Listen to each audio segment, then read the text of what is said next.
Good evening and welcome to Unapologetic, the UK podcast on politics, news and stuff from a right-of-centre viewpoint.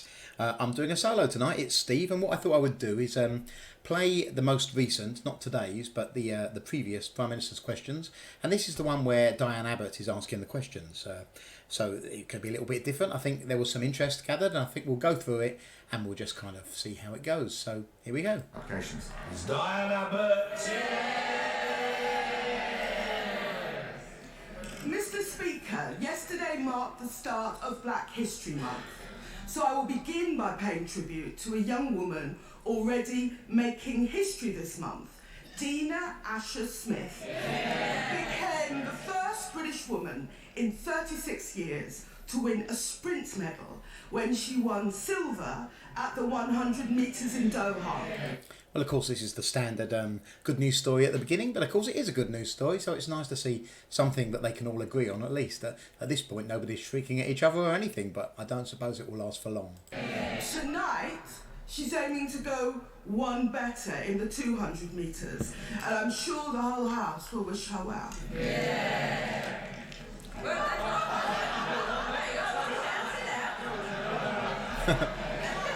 Some confusion as to who should be standing and when, I think. I think that was a preface to a question. Oh, he's a wit, isn't he? Very funny guy. Not. Mr. Speaker, if I may continue uninterrupted. Last week, my honourable friend, the member for Dewsbury, raised the very specific issue of how many of the hundreds of abusive and violent messages she receives use the Prime Minister's own words. The Prime Minister dismissed these concerns as simply humbug. Since that exchange, my honourable friend has received 4 further death threats, some again quoting the Prime Minister's words. Death threats and abuse is something that women across this House experience. Well, actually, it's not just women, is it? I mean, MPs regularly receive threats of various kinds, including death threats, and she's highlighting the ones that happen to her women. And as a gentleman, I suppose I would say, well, that's worse. Although I'm sure feminists would disagree. I hope they would anyway. But the point is that this is something that when you enter into public life, there are nutters out there, and they do say stupid things and dangerous things sometimes.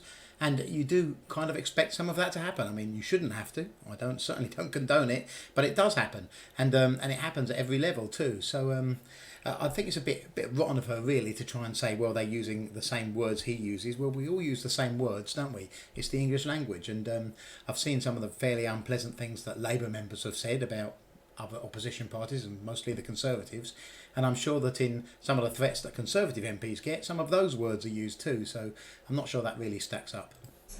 Will the Foreign Secretary take the opportunity to apologise on behalf of the Prime Minister for his initial dismissive response? Well, I hope he doesn't. Can I thank the Right Honourable Lady, and my eagerness to get rise to the dispatch box was only because it was Dominic who got it wrong. In Black History Month, as the Right Honourable Lady becomes the first Black MP to take to the dispatch box for PMQs. Well said. Well said. To say that she has blazed a trail, she's made it easier for others to follow in her footsteps, and that is something that I and every honourable member in this House can take pride in paying tribute to. And how about that? Now that was gentlemanly, wasn't it? And that was decent and respectful. And I don't think that Diane Abbott knew quite how to deal with it. I think she was expecting something different. She raises the increasing level of online and wider abuse that politicians get on all sides of this House, and I think we should come together to be clear that there must be zero tolerance for any abuse or any threats. And I also say I found the level of abuse that the Right Honourable Lady has received online to be totally disgusting, totally unacceptable. At the same time, and I'm sure as a passionate champion of free speech, she will defend our right in this House to defend the issues of substance. The remarks that the Prime Minister, my right honourable friend, made were aimed at the suggestion that he couldn't describe the Surrender Act in such terms. It is absolutely clear, given the substance of the legislation, that it would achieve that and undermine the ability of the government to go and get a deal in the EU, which on all sides we want to achieve. And of course, he's absolutely right, and we've talked about it on this podcast before. I think I've talked about it. Of course, it's correct to use the term surrender act, and in fact, the word surrender is so mild compared to some of the awful things that have been said by, well, the Labour Party. Let's face it. I mean, it's manufactured outrage, isn't it? Manufactured so that they've got something that they can bash Boris with. It's not working. So we can take it there is no apology from the Foreign Secretary. I raised a very specific point. Now, hold on a minute. Why would he apologise for Boris? If she wants an apology from Boris, which, by the way, I don't think he owes them at all, but if she wants an apology from him, she should ask him. She shouldn't ask someone else to apologise on his behalf. I mean, you know, he's there to answer questions, but he's not there to answer questions and pretends to be Boris. Point that the member for Dewsbury raised about the abuse she gets using the Prime Minister's own language. Yeah. Mr. Speaker, deliberately disturbing billboards showing unborn fetuses have been put up in the London Borough of Walthamstow. They're upsetting for women walking past, but particularly upsetting for the member for Walthamstow because these billboards are targeted at her in response to her work to decriminalise abortion in Northern Ireland. Abortion in Northern Ireland should be decriminalised on the 21st of October. What will the Foreign Secretary do to ensure that from later on this month, women in Northern Ireland will have the same human rights to legal and safe abortion as women in England, Wales and Scotland? So she talks about the adverts, but the adverts didn't form actually part of the question, did they? And of course they didn't, because how are you going to outlaw an advert about something that actually happens that's to do with humans and the human body? I mean, you know, people have very strong views on the whole issue of abortion. On both sides of the argument, people have very strong views.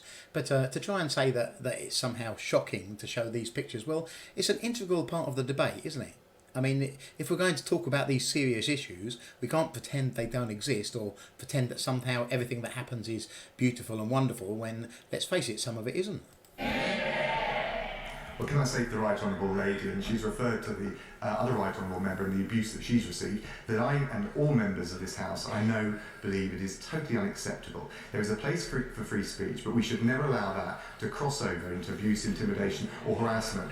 Honourable members on all sides of this House going about their business. The most important thing we can do on the specific issue that she addresses is get the institutions in Northern Ireland back up and running so that they can exercise their rights, their prerogatives on the behalf of the people of Northern Ireland.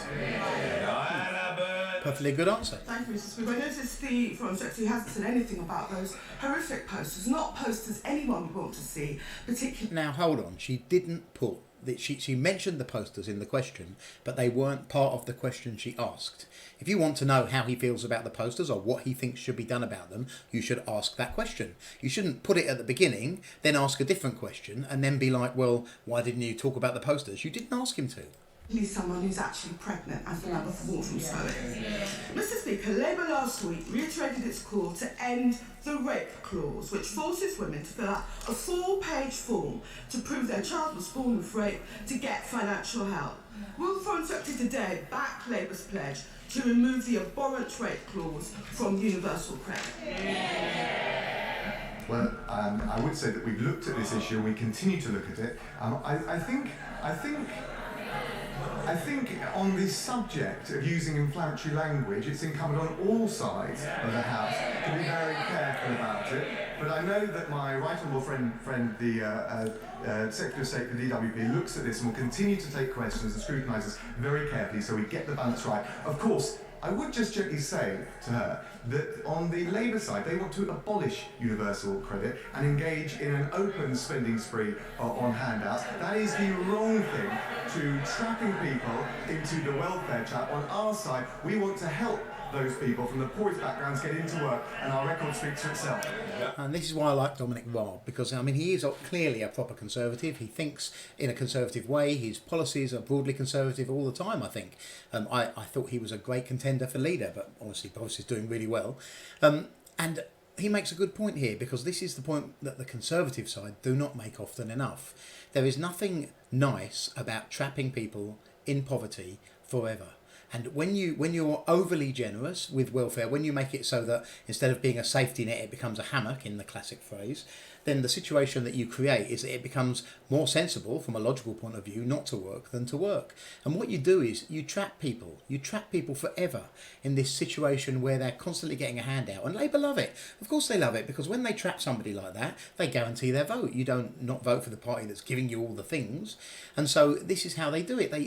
It's almost like a poverty farm, where they create a situation where people are stuck forever in poverty, and they crush aspiration, they crush people's ability to get on in life. And I'm sure it seems great to start with. I mean, who doesn't want to have their life paid for, and have an easy life, and not to have to go to work and not to have to do these things? The trouble is that and I'm not talking about people who have to do that because they're disabled or because they've fallen on hard times. Of course those people need looking after, but I'm talking about if you're somebody who just isn't working because it's easier not to work, because the left-wing government of the day, like in the old days, have made it so that it's easier to do that. It feels like, well, why go to work? I'd have to be a mug to do it to some people, and the trouble is that that's not good for anyone. It's bad inside. Underneath all of what seems to be fun, people do actually want, I think, to work in the community, to bring home for their families, to look after one another, and to actually work for a living. I think most people want that. And so when you trap people in poverty, you take that away from them, I think, anyway. Diane Abbott. How more dismissive can the Foreign Secretary be to people and families dependent on benefit? We're not talking about a spending spree. We are talking about a system which is fair, which is just, and doesn't subject people to undue humiliation. Mr. Speaker. Now, hold on a minute. The previous Labour system, you could carry on having babies and getting more and more money for the more children that you had, until you had gigantic families that couldn't even fit into, some of the biggest houses in some of the cities. And I know that's not the norm. I know that that's a special case, but these special cases are the ones that highlight that the system doesn't work, that you've got to have a system that helps people when they fall on hard times or when they're unable to work, but doesn't trap them forever in dependency. That a system that people can work their way back into the normal system of going to work and earning a living, not being perpetually someone who just gets given everything by the state. I mean, it's not good. Last week, the 100-year-old travel company, Thomas Cook, went out of business. We know that 72% of its workers are women. We also know that although governments around the world... Why do we need to know that 72% of its workers are women? Why can't we have they're all people. We're all people. Why can't we just have the same amount of sympathy for people who've lost their jobs, regardless of what gender or well, I forget, I don't even know what the term is I'm allowed to use now, but regardless of what sex they were born. World stepped in to save subsidiary Thomas Cook companies in their own countries. The UK Business Secretary thought it wasn't her job. Can the Foreign Secretary explain to those workers, some of whom are with us today, why their government sat idly by?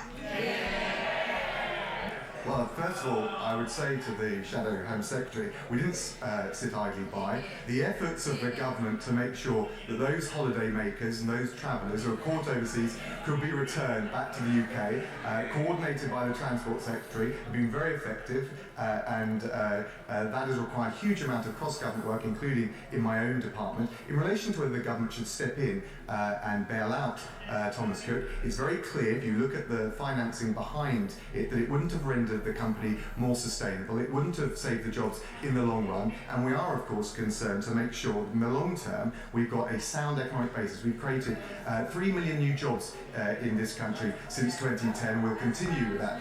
What we're not going to do is routinely bail out companies that are unsustainable. That's not the right way to go. And of course he's exactly right. The job of the government in a situation like that is to the people who get stranded overseas, who are UK subjects, to make sure that they get safely home, that they're safe. That's the proper job of government. It's not the job of government to step in and bail out a company that has failed. It just isn't. I mean, companies fail all the time. Why is Thomas Cook? I mean, it's a big company. It's very sad for its staff. It's very sad for everyone who lost holidays. Absolutely it is. But why is it the job of the government to step in and save Thomas Cook and not the grocers down the road or the fish and chip shop in Manchester or whatever? There's lots of small and medium and large size businesses. Businesses come and go all the time, and they come and go as a result of market forces. And if you constantly prop up the ones that are failing, you aren't helping them. Unless there's some very special short-term reason that you can clearly show, which in this case there wasn't, then you're not helping them. All you're doing is preventing another competitor who is perhaps better set up and better able to weather the storms of business from competing properly. You're giving them an unfair prop up. But Labour love it because they think, well, we've got these people who are worried and concerned, we'll offer them some money. It's always what it is. It's not directly always actually cash, but we'll offer them support, we'll offer to bail out their business to keep them in jobs. This is why the economies fail under left-wing governments, is they just don't understand economics or business at all. Diane Abbott. Nobody's asking the government to routinely bail out companies. What we are Well, you asked them to bail out that one, didn't you? Why won't you even meet with the workers? Mr. Speaker, whether it's women members in this House, women claiming benefits, women's reproductive rights in Northern Ireland, and the failure to support women workers at Thomas Cook, isn't this a government letting women down? See how he Well, I'd say responds. to the right honourable lady, on this side of the House, we're proud to be on our second female Prime Minister. And Well, not anymore. It's not. Why is it going to like that? Have had our second British Prime Minister, not our own.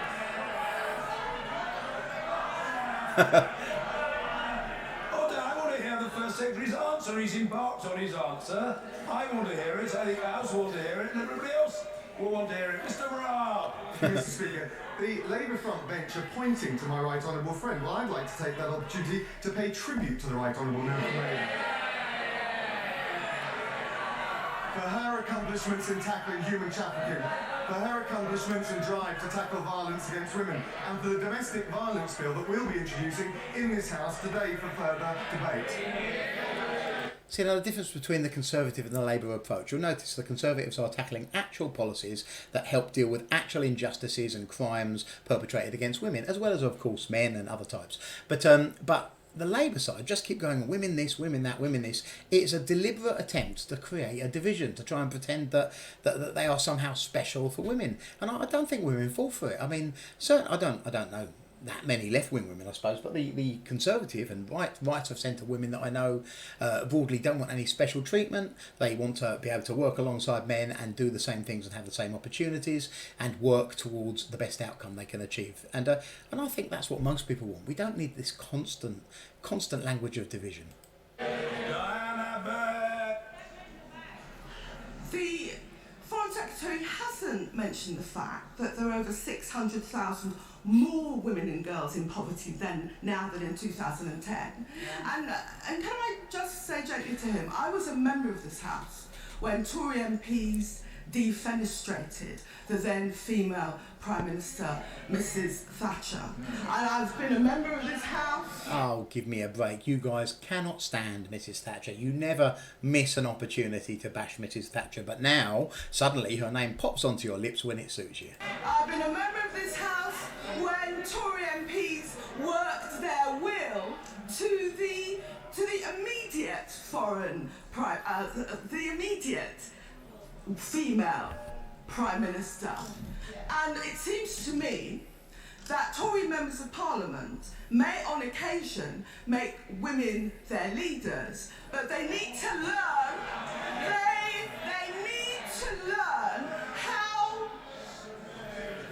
they need to learn how to treat them less cruelly.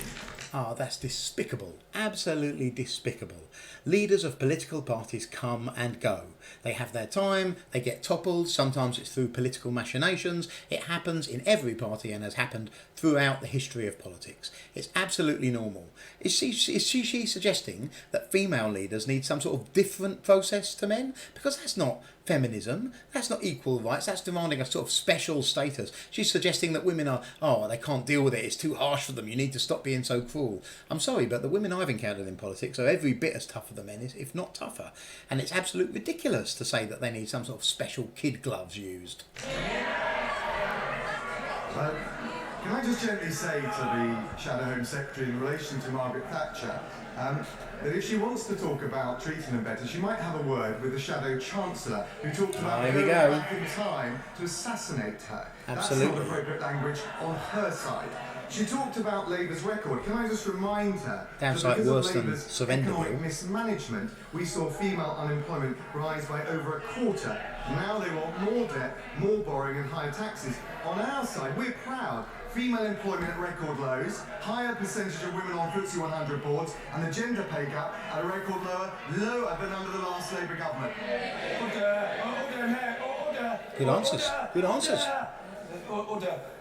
I believe I'm right in saying I can't stand that man. I know I'm not the only one, but John Burko, oh, can't stand him.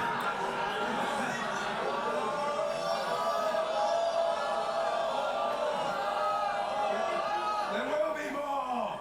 Margot James. Thank you, Mr. Speaker. Does the right honourable gentleman agree that legislation... Well, we'll call it a quit there because that's obviously all the questions that Diane Abbott's going to ask. So what do I think about all of that? Well, I thought she did quite well. I mean, obviously, as you heard through our discussion and through what I was saying, I didn't agree with what she said, but there was a presumption that she wouldn't do particularly well because sometimes she doesn't, particularly when she's put on the spot. But I thought she was pretty competent, pretty good there. I was impressed with it. And Dominic Raab, pretty good too. I think the pair of them sparred off of one another quite well. I thought Raab answered very clearly. He was very respectful and gentlemanly. He didn't try and take any cheap shots. And although I don't think she landed any particularly good shots herself, I thought she did fine, really. I mean, it certainly could have gone a lot worse. We've seen interviews where things have gone worse before. So, no, good. Interesting. Anyway, I hope that you enjoyed that rundown. Now, if you did like it, I may well do one of these each week with the Prime Minister's questions and kind of go through it. You let me know if you liked it in the comments, and if you didn't, well, then I won't do it again. Until then, this has been Unapologetic, the UK podcast on politics, news and stuff from a right of centre viewpoint. See you later.